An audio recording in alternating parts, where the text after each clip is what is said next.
जय हिंद। देखिए, यूएसएसआर जो टूट कर अब रसिया बना है और यूक्रेन के बीच में क्या विवाद है इसको समझते हैं, और आखिर यूएसएसआर पूरी दुनिया का इतना बड़ा देश कैसे बन गया। यूएसएसआर का फुल फॉर्म होता है union of Soviet socialist Republican. USSR, इसी को शॉर्टकट में हम लोग पहले सोवियत संघ कहते थे। इसकी शुरुआत होती है 1917 में रूस की क्रांति में। रूस के राजा, जार कहा जाता था रूस के राजा को। उस समय 1917 में जो जार थे यानी राजा थे, उनका नाम था निकोलस द्वितीय। इनके समय भयानक क्रांति हो गई रूस की, जिसे हम वाल्सेविक क्रांति भी कहते थे। और इस क्रांति का जो नायक था वो लेनिन था। लेनिन जर्मनी में एग्जाइल पे था, वापस वो आ गया यहाँ पर, इस क्रांति को बहुत आगे बढ़ावा ले गया। और इस क्रांति के फलस्वरूप रूस जो था एक संगठन बनाया जिसका नाम रखा गया सोवियत संघ। और सोवियत संघ की स्थापना यानी यूएसएसआर की स्थापना 1922 में हो गई थी। और यह सबसे बड़ा देश बना और इसमें 15 छोटे छोटे देश मिलकर एक विशाल खंड का निर्माण करते थे, जिसमें यूक्रेन भी 1922 में यूएसएसआर में शामिल हुआ था, जो अलग हुआ 1991 में अलग हुआ था। तो अब हम समझते हैं यूएसएसआर इतना बड़ा था, ये अभी इसमें ये सारे देशों को अगर हम शामिल कर लेते थे तो ये एक्स्ट्रा इतनी जमीन जो थी वो यूएसएसआर के पास थी। टूटने के बाद, ये 15 देश टूटने के बाद भी 70% एरिया बच गया रूस के पास। यूएसएसआर ज्यादा समय तक नहीं चल पाया था और रूस 15 देशों में टूट गया। Kazakhstan, Kyrgyzstan, Tajikistan, Turkmenistan, Uzbekistan, Georgia, Armenia, Azerbaijan, Estonia, Latvia, Lithuania, Ukraine, Moldova, Belarus और रूस। 15 देश टूट गया, 15 हो गया, आप गिनते रहिएगा। यहीं से टूटा यूक्रेन। 15 देशों में एक यूक्रेन भी था जो इसमें से अलग हो गया था। 1991 से 2014 तक यूक्रेन में सब कुछ ठीक चल रहा था। जब 1991 में यूक्रेन अलग हुआ था और वहां से लेके 2014 तक में सब ठीक ठाक चल रहा था। 14 में क्या हुआ, यहाँ के एक जो राष्ट्रपति थे उनका नाम था पेट्रो यानुकोविच। ये जो थे ये रूस के समर्थक थे। रूस कह रहा था कि तुम यूक्रेन को यूरोपीय यूनियन में शामिल मत करो, क्योंकि अमेरिका की एक चाल है, इन यूरोपीय यूनियन में शामिल करता है, उसके बाद उनको नाटो का सदस्य बना लेता है। नाटो के जितने देश हैं वो किसी भी देश को मिलकर मारते हैं। अब उसमें सारे खतरनाक खतरनाक देश है, जैसे उसमें इंडिया, चाइना, जापान, पाकिस्तान इस साइड वाले नहीं है, ज्यादातर यूरोप और अमेरिका वाले। उसमें फ्रांस भी आ जाता है, ब्रिटेन भी आ जाता है, अमेरिका, इटली, ये सब आ जाते हैं। तो यूरोपीय यूनियन में रूस ने मना किया यूक्रेन को जाने के लिए। हालांकि पेट्रो जो थे रूस के समर्थक थे, लेकिन जनता चाहती थी वो यूरोपीय यूनियन में जाए। ये लास्ट मोमेंट पर पेट्रो ने अपना डिसीजन बदला, जिस वजह से यूरोपीय यूनियन में शामिल कराने वाली जनता जो थी वो यूक्रेन के राष्ट्रपति का विरोध कर दी, जिस वजह से ये 2014 में भाग के यूक्रेन में चले गए, रूस में चले गए। और यहाँ एक सरकार आई जो इसे यूरोपीय यूनियन में शामिल कराने के लिए हामी भर दी, जिससे रूस नाराज होकर यूक्रेन का निचला भाग क्रीमिया अपने हमला करके ले लिया। इससे फायदा क्या हुआ रूस को कि ये एजोव सागर पर कंप्लीट कब्जा हो गया रूस का, अपनी नौसेना से कब्जा कर लिया क्रीमिया का। क्रीमिया पर कब्जा जब हुआ 2014 में तो पूरी दुनिया देखते रह गई, किसी ने कुछ भी नहीं किया रूस के खिलाफ, और इस क्रीमिया द्वीप पर कब्जा हो गया। और नीचे जो काला सागर है, क्रीमिया के नीचे जो सागर है काला सागर, यहाँ पर इजिली रूस का वर्चस्व स्थापित हो गया। उस समय भी पश्चिमी देश रूस पर प्रतिबंध लगा रहे थे और दुनिया के जो 8 शक्तिशाली अर्थव्यवस्था वाले देश हैं, जिन्हें G8 कहा जाता है, नक्शा से देखेंगे तो आराम से याद हो जाएगा। बीच में 4 देश याद रखिएगा, ब्रिटेन, फ्रांस, जर्मनी, इटली, ये याद रहेंगे। Britain, France, Germany, Italy. Europe में यही 4 फेमस देश है, ब्रिटेन, फ्रांस, जर्मनी, इटली। 2 ऐसे हो, 4 ऐसे हो गया, 2 इधर से रूस, जापान, और 2 इधर से कनाडा और अमेरिका। कनाडा, अमेरिका, रूस, जापान, और बीच में जर्मनी, यहाँ पे इटली, ब्रिटेन, फ्रांस। ये 8 देश थे G8। इसमें से 2014 में रूस को बाहर निकाल दिया सब, तो G8 जो था वो बच गया G7। तो G8 अब नहीं रहा, क्रीमिया की वजह से ही, यूक्रेन की वजह से ही ये मामला अभी आपको समझ में आ रहा होगा कि ऐसा विवाद हो रहा है। ये चलते आ रहा है, 2014 से ही चलते आ रहा है। तो वो हो गया G7 हो गया, जिसमें से रूस को बाहर निकाल दिया। उसके बाद 2015 में मिन्स्क एग्रीमेंट साइन किया गया। इस एग्रीमेंट में यूक्रेन ने कहा कि भैया हम लोग अब लड़ाई झगड़ा नहीं करेंगे।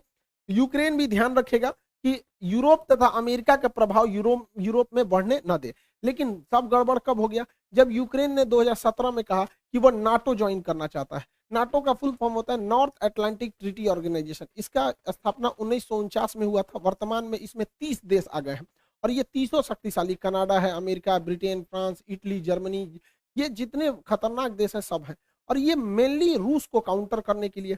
और इस नाटो का आर्टिकल संख्या 5 कहता है कि नाटो के 30 देश किसी को मारे कोई दिक्कत नहीं है, लेकिन इन 30 में से किसी एक को अगर कोई दूसरा देश मारेगा तो 30 मिल के मारेंगे।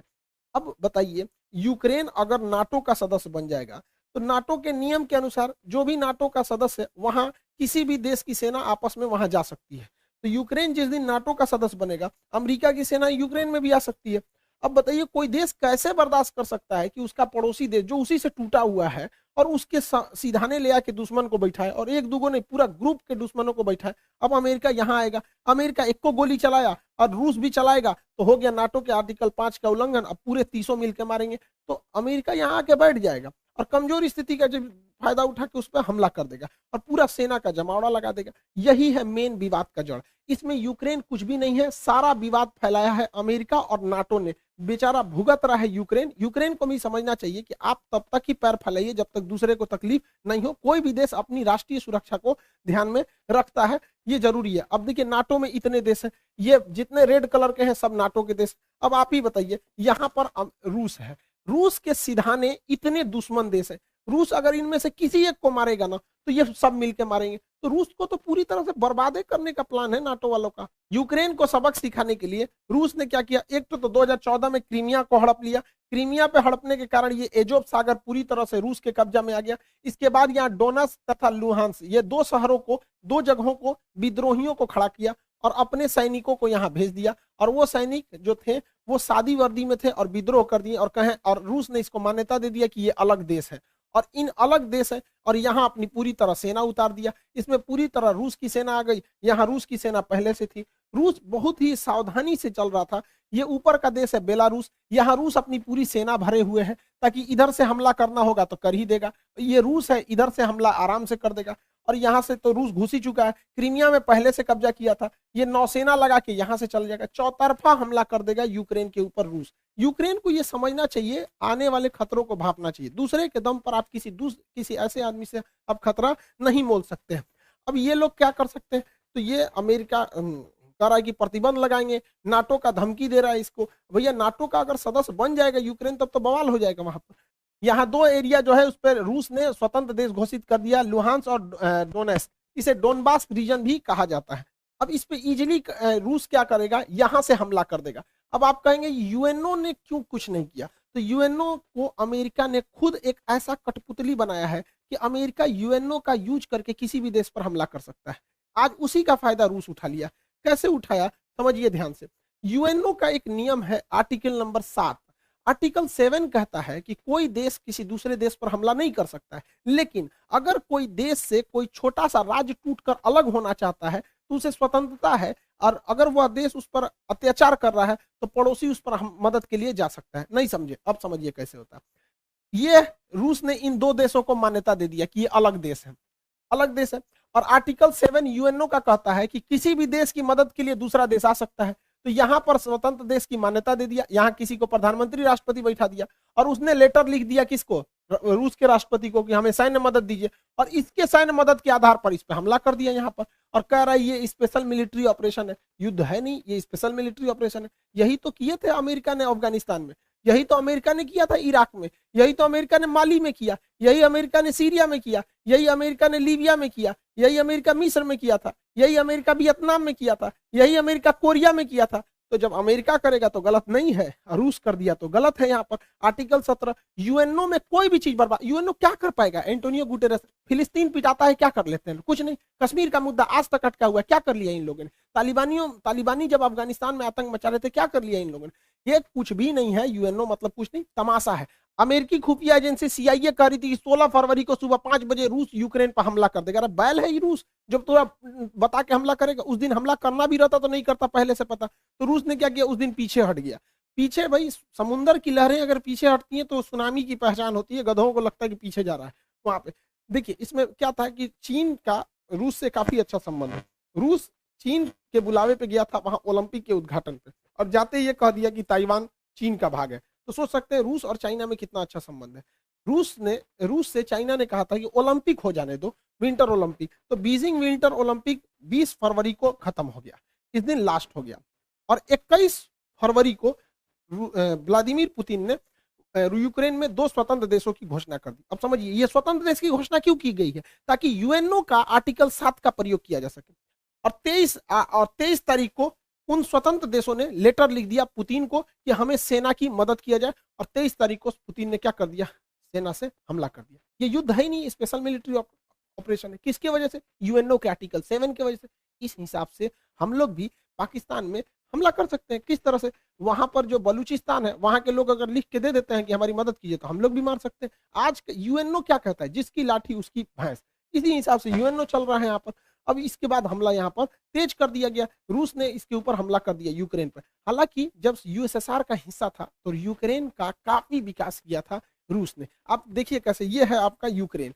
यूक्रेन का काफी विकास किया था। जितने भी उस समय के जहाज बनते थे मिग 21, आज भी मिग 21 यूक्रेन में ही बनता है। जितने पानी वाली जहाजें रूस के यूएसएसआर के समय बनी सब यूक्रेन में। यूक्रेन के लोग आज इसको बनाना भूल गए हैं। हाल ये हो गया है जब यूक्रेन पर युद्ध के बादल मंडरा रहे थे तो यूक्रेन के इंजीनियर जहाजें बनाना भूल गए थे। तुर्की को बोले कि हमारे लिए जहाज बना दो। तो ये तो यूक्रेन की गलती है। यूक्रेन में काफी विकास किया था। यूक्रेन में ही प्रीपेड शहर बसाया गया था जहां चेर्नोबिल दुर्घटना हो गया था 1986 में, परमाणु दुर्घटना। उसकी राजधानी कीव के पास है। तो यूक्रेन में कोई भी देश इतना ज्यादा लगाव रखेगा और वो देश दूसरे देश को कहेगा कि नाटो सेना यहाँ लगाओ तो भड़कबे करेगा। यूक्रेन में आज भी 30% लोग रसियन भाषा बोलते हैं। पूर्वी यूक्रेन के लोग तो इजीली मान लेंगे कि वो रसिया के हैं और रसिया इसको छोड़ेगा भी नहीं यहाँ पर, क्योंकि कोई भी देश अपनी सुरक्षा को सर्वोपरि रखता है। यूक्रेन जो है आज भी जो सेना के हथियार बनते थे, टैंक वगैरह, वो रूस यूक्रेन में बनाता था क्योंकि वो चाहता था कि 15 देश खुल के रखे। आज भी पाकिस्तान के टैंक जो हैं वो यूक्रेन के ही बने हुए हैं। यूक्रेन जब 1991 में यूक्रेन और 15 देश से टूटे थे यूएसएसआर से, तो यूक्रेन के पास लगभग 200 परमाणु बम थे। 1996 में एनपीटी के समझौते के तहत यूक्रेन ने अपना 200 परमाणु बम वापस दे दिया। किसको? रूस को दे दिया। अगर ये परमाणु बम नहीं दिया रहता ना तो ये मामला कुछ और रहता। समझ गए? तो ये परमाणु बम कितने शक्तिशाली है। कोई भी परमाणु संपन्न देश पर हमला नहीं करता है। सारा मामला 2014 से गड़बड़ाया था जब नाटो और यूरोपीय यूनियन ने एंट्री किया था। देखिए, रूस की अर्थव्यवस्था का मेन स्रोत जो है वो गैस और पेट्रोलियम है। वो गैस की सप्लाई करता है। अब गैस सप्लाई पाइपलाइन से होती है, छोटे छोटे सिलेंडरों में नहीं होती है, और वो पाइपलाइन यूक्रेन के होते हुए यूरोप में जाती है। इससे अब क्या है कि देखिए, ये यूक्रेन का नक्शा, इसमें इतनी सारे पाइपलाइन जा रही हैं। अब यूक्रेन ने 2014 में नाटो के दबाव में आके कहा कि तुम अगर इधर से पाइपलाइन ले जाओगे तो हमको सालाना $33 बिलियन पैसा दो। तो रूस ने कहा ठीक है दे देंगे। तो ससुरा $33 बिलियन तुम पैसों वो लोगे और नाटो में शामिल भी हो जाओगे, यूरोपीय यूनियन में शामिल भी हो जाओगे और रूस से संबंधों नहीं रखोगे। तो हमारे यहाँ कहावत कहा जाता है ना, पानी में उतर के मगरमच्छ से बैर कीजिएगा तो मर के आइएगा। इसी बीच मेरा चचवा पहुंच गया रूस में। अब बताइए, बेशर्मी की हद होती है कि रूस युद्ध के मुहाने पे खड़ा है और ये जाके 10,000 करोड़ रुपया कर्जा मांग रहा था कि हमारे यहाँ पाइपलाइन बिछाना है, बिछा दीजिए। रूस भगा दिया इसको। जैसे ये कहा कि हमको 10,000 करोड़ रुपया मदद चाहिए, उसी समय रूस ने यूक्रेन पे हमला कर दिया। अब बताइए, कोई गधा भी मतलब इतना बड़ा ये प्रधानमंत्री होके गलती किया जितना हमारा कोई विद्यार्थी गलती नहीं करेगा। रूस, देखिए, इसका सबसे ज्यादा जो व्यापार होता है पाकिस्तान का, वो यूरोपीय यूनियन से होता है या अमेरिका से होता है, इन देशों से होता है। इसे आर्थिक मदद में आईएमएफ देती है, वर्ल्ड बैंक देती है, जापान देता है, जो सब अमेरिका के फेवर में है। फिर भी ये अमेरिका के खिलाफ केवल जा रहा है मीटिंग करने के लिए। किस लिए? क्योंकि जो बाइडेन ने जब से शपथ लिया इसको फोन नहीं किया है, तो उनको जलाने के लिए गया था। अरे गधा कहीं का, ये सास बहू का झगड़ा हो रहा है क्या कि तुम जलाने के लिए गए थे? 10,000 करोड़ गए थे मांगने, अमेरिका ने इनके ऊपर पेनाल्टी ठोक दिया, 4 अरब डॉलर का पेनाल्टी ठोक दिया इनके ऊपर। बहुत अच्छा हुआ, एक वो हाथ मिलाने गए थे, हो गया, यहाँ पर कांड हो गया। और दूसरा, एफएटीएफ में अब ये ग्रे लिस्ट से चल जाएंगे ब्लैक लिस्ट में। जिस दिन ब्लैक लिस्ट में चल जाएंगे ना, बर्बाद हो जाएंगे, यहाँ पर पूरी तरह से चौपट हो जाएंगे। वहां पे आज भी पाकिस्तान में 12,000 रुपए का गैस सिलेंडर पड़ रहा है। अब 12,000 रुपए में गैस सिलेंडर पड़ रहा है, जिस दिन ये एफएटीएफ के ब्लैक लिस्ट में जाएंगे ना, उस दिन ये 20,000 चल जाएगा। आईएमएफ पर अमेरिका का दबाव है, वर्ल्ड बैंक पे अमेरिका का दबाव है। अमेरिका घुसिया गया है ये मीटिंग देखकर कि चोट्टा तुमको इसी बीच में जाना था। यहाँ पर कौन गधा है रे तुम्हारे यहाँ सुरक्षा सलाहकार? ओकरा कोनो बुद्धि नहीं है क्या? इतना बेवकूफी तो कोई नहीं करेगा। इसने क्या किया है? सांड को लाल कपड़ा दिखाया है। मिला क्या है इसको कि रूस ने, राष्ट्रपति ने कहा था कि जो हमारे पास आएंगे उनको कोरोना का आरटीपीसीआर टेस्ट कराना पड़ेगा। दुनिया का सबसे महंगा टेस्ट इन्हीं का हुआ है। गए हैं, आरटीपीसीआर टेस्ट कराए हैं, हाथ मिलाए हैं, मिला कुछ नहीं है, उल्टे 4 अरब रुपया का इनके ऊपर पेनाल्टी ठोक दिया। यानी आरटीपीसीआर का रेट इनका 4 अरब डॉलर बन गया। अरे यार, तुम्हारे देश की जनता सुन रही, तुम्हारे यहाँ कोई बढ़िया बताने वाला नहीं है क्या? टीचर उचर नहीं है तुम्हारे यहाँ? तो इसको 2-4 हाथ देने लायक है। चचवा बिगड़ गया है मेरा। अमेरिका ने भारत पर दबाव बनाया कि यूएनओ में आप हमारा सपोर्ट कीजिए, क्योंकि भारत 2 साल के लिए यूएनओ के अस्थायी सदस्य है यहाँ पर। अब इसमें भारत ने वोट ही नहीं दिया, कहा कि ना हम रूस की ओर से हैं ना यूक्रेन की ओर से। तो रूस ने कहा थैंक यू भैया, तुमने नहीं दिया, बहुत अच्छा हुआ। चाइना ने भी कहा हम भी वोट नहीं देंगे। यूएई ने कहा हम भी नहीं देंगे। अमेरिका कह रहा है ये तुम काहे लिए ऐसा बोल रहा है। अब यूएई ऐसे अरब देश ज्यादातर अमेरिका के फेवर में होते हैं, फिर भी यूएनओ में अरब देश ने इनका साथ नहीं दिया। तो ये सोचने वाली बात है कि आखिर ऐसा क्यों हुआ। तो समझिए इसके पीछे का मेन रीजन क्या है। देखिए सऊदी अरब, यूएई जो है यहाँ पर स्थित है। यूएई के नीचे यमन है, यमन में हैती विद्रोही है सब, और इन विद्रोहियों को ईरान का साथ प्राप्त है, ईरान का साथ प्राप्त है। अगर यूएई रूस के खिलाफ जाएगा तो रूस की दोस्ती है ईरान से, वो ईरान को फोन करेगा, ईरान हैती विद्रोहियों को फोन करेगा, हैती विद्रोही यूएई को बजा देगा सब पकड़ के। तो एक रीजन ये है। दूसरा रीजन ये है कि ईरान के पास भी पेट्रोलियम है, रूस के पास भी पेट्रोलियम है और यूएई के पास भी पेट्रोलियम है। तो इन्हें दोस्तों को साथ में रख के पेट्रोलियम के लेवल को, मतलब प्राइस को कंट्रोल करने में भी मदद मिलेगी। अमेरिका इजराइल पर भी दबाव बना रहा है कि इजराइल यहां पर सीरिया में बम्बार्डमेंट कर दे ताकि रूस का ध्यान भटक जाए, लेकिन इजराइल ऐसा करने से मना कर दिया। क्यों? क्योंकि सीरिया में S-400 मिसाइल सिस्टम तैनात है, और यहां से अगर इजराइल को आगे बढ़ना होता है तो रूस से परमिशन लेना होता है, और अगर रूस से दुश्मनी लेगा इजराइल अमेरिका के चक्कर में आके, तो रूस इनका भी उपाय कर देगा। सीरिया के बगल में है लेबनान, लेबनान में हिजबुल्ला नामक आतंकवादी संगठन है, हिजबुल्ला नामक आतंकवादी संगठन है। अब इजराइल की दुश्मनी है ईरान से, रूस कहेगा ईरान को कि तुम अपना सारा आतंकवादियों का हथियार सीरिया में भेजो। अब सीरिया से वो जाएगा लेबनान में, और लेबनान में उस हथियार को लेगा हिजबुल्ला, और वो मारेगा इजराइल को। तो इजराइल ने कहा कि देख भैया, रूस जो है ना सबका उपाय रखा है, इस मिडिल ईस्ट में कोई चूचाई करता है ना तो रूस सीधे किसको करता है, ईरान को करता है, और ईरान सबको कंट्रोल करके रखता है। हालांकि यूक्रेन के जो प्रेसिडेंट है ज़ेलेंस्की, वो भी ज्यूज यानी यहूदी हैं, और इजराइल भी यहूदी है। अब यहूद ये उसका मदद नहीं कर रहा, क्योंकि भैया देश सर्वोपरि होता है, अपने देश को काहे लिए हम रिस्क में डालेंगे, हर देश में यहाँ पे। अब ये यूक्रेन का बड़बोलापन था जो ईयू तक तो सीमित था, लेकिन नाटो में गए, अब लड़िए यहाँ पर। अब यूक्रेन को तो छोड़ेगा नहीं रूस, जो फाइनल है। अब वहाँ के लोगों को सफर करना पड़ता है, वहाँ के लोग काफी बहादुरी से लड़ रहे हैं। हम उनके लोगों की भावना इज्जत करते हैं, उनकी भावनाओं का, उनके सैनिकों को सैल्यूट करते हैं जो इतनी बहादुरी से लड़े वहाँ पर, आखिरी सांस तक उनके सैनिक लड़े। वहाँ पे जो आम नागरिक है वो भी अपने देश के लिए लड़ रहा है ये, और जो बेचारे बूढ़े हैं, बच्चे हैं, वो मेट्रो में या कहीं शेल्टर होम में जाके रह रहे हैं। लेकिन देश के नागरिकों को भी सोचना चाहिए, किसी देश को इतना टॉर्चर मत करो। रूस को अपनी सुरक्षा चिंताओं को ध्यान में रखना पड़ेगा।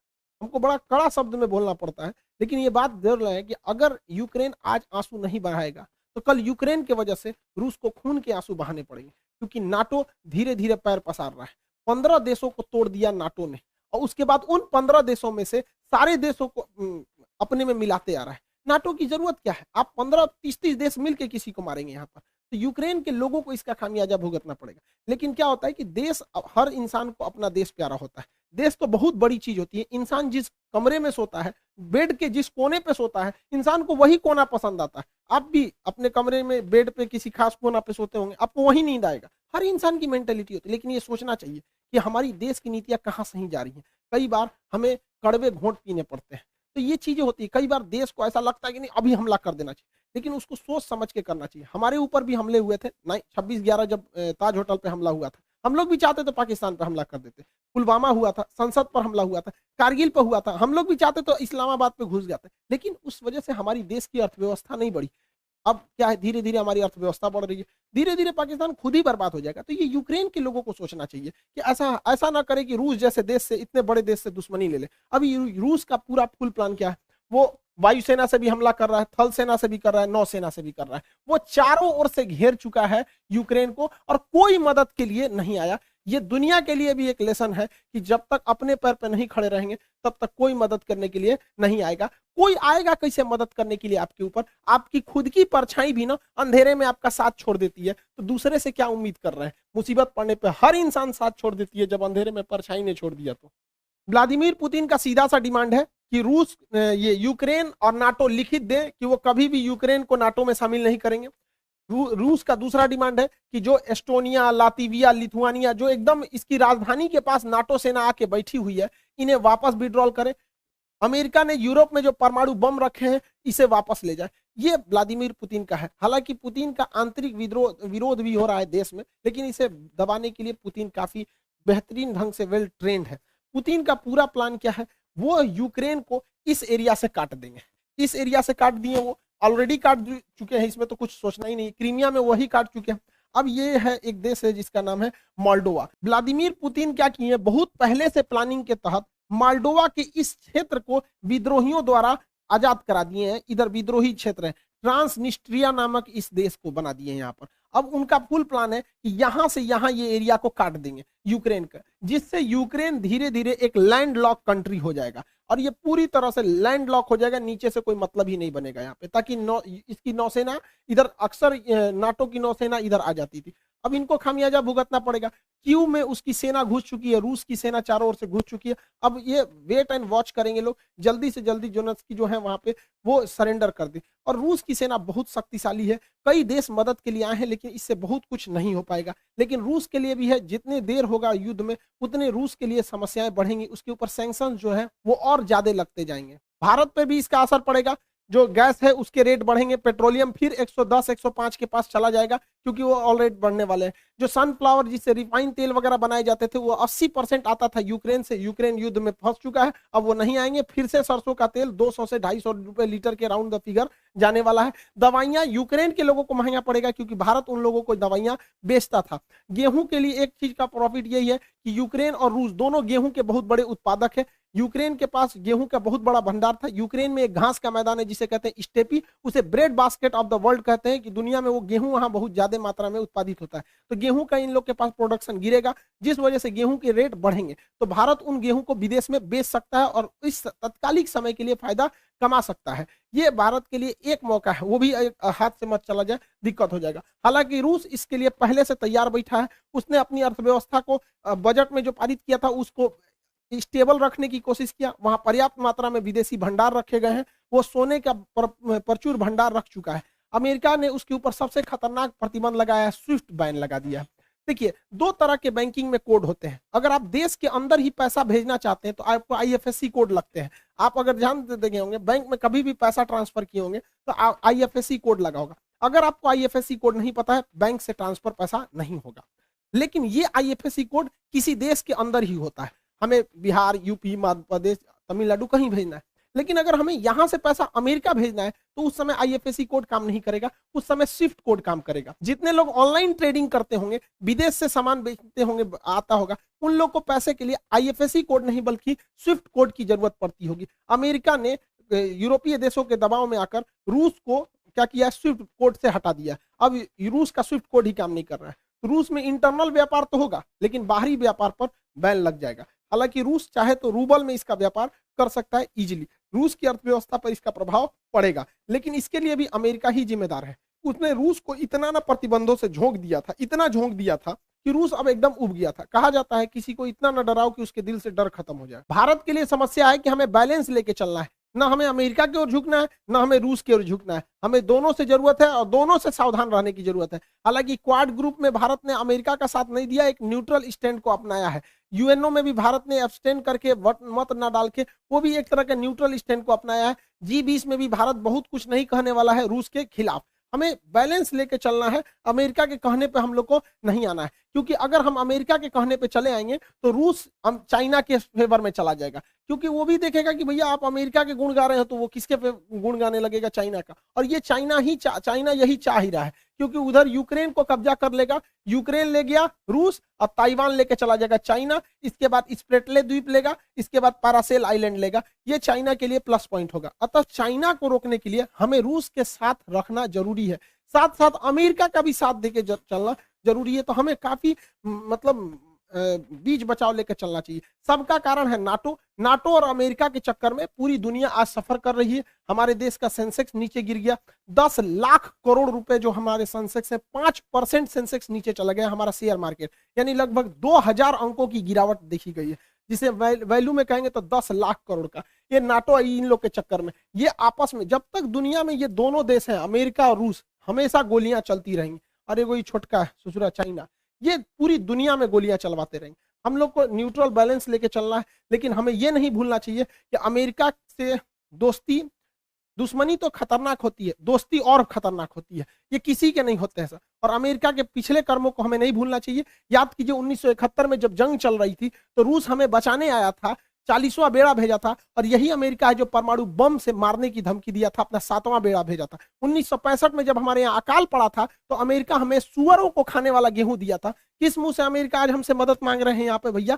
जब 370 लगा था तो इसमें 7 रूस ने हमारा दिया था। यूएनओ में कश्मीर में जब जब मुद्दा आया था तो यूएनओ कहता था कि वहां के लोगों से पूछिए क्या होगा, तो रूस वहीं पे रोक लगाता था। हम कैसे भूल सकते हैं रूस को? रूस ही हमें सबसे ज्यादा हथियार दिया। आज भी भारत में 80% हथियार रूस से ही आ जाते हैं, हम इसको नहीं भुला सकते हैं। 1998 में जब भारत ने अपना परमाणु बम परीक्षण किया था, पूरी दुनिया खिलाफ हो गई थी, रूस साथ खड़ा था। आपको याद है कि नहीं इन दोनों की जोड़ियां? इन लोगों ने परमाणु परीक्षण किया था, उसके बाद कोई हमें आंख उठाकर नहीं देख सकता था। तो उस समय भी रूस की बात हम लोग को याद रहना चाहिए। 1999 में जब कारगिल की लड़ाई हुई थी तो अमेरिका ने अटल बिहारी वाजपेयी से कहा था कि हम परमाणु बम मार देंगे भारत के ऊपर। तो अटल बिहारी वाजपेयी ने कहा था कि हम आधा हिंदुस्तान खोने के लिए तैयार हैं, लेकिन हम वचन देते हैं कि सुबह का सूरज पाकिस्तान नहीं देख पाएगा। तो पाकिस्तान, अमेरिका अपना परमाणु बम लेके भागा था। याद कीजिए अभिनंदन की जी का फाइटर पायलट जो थे, इनके ऊपर जहाज से जो स्ट्राइक किया गया था, वो जहाज भी पाकिस्तान को अमेरिका ने दिया था, F-16 जहाज।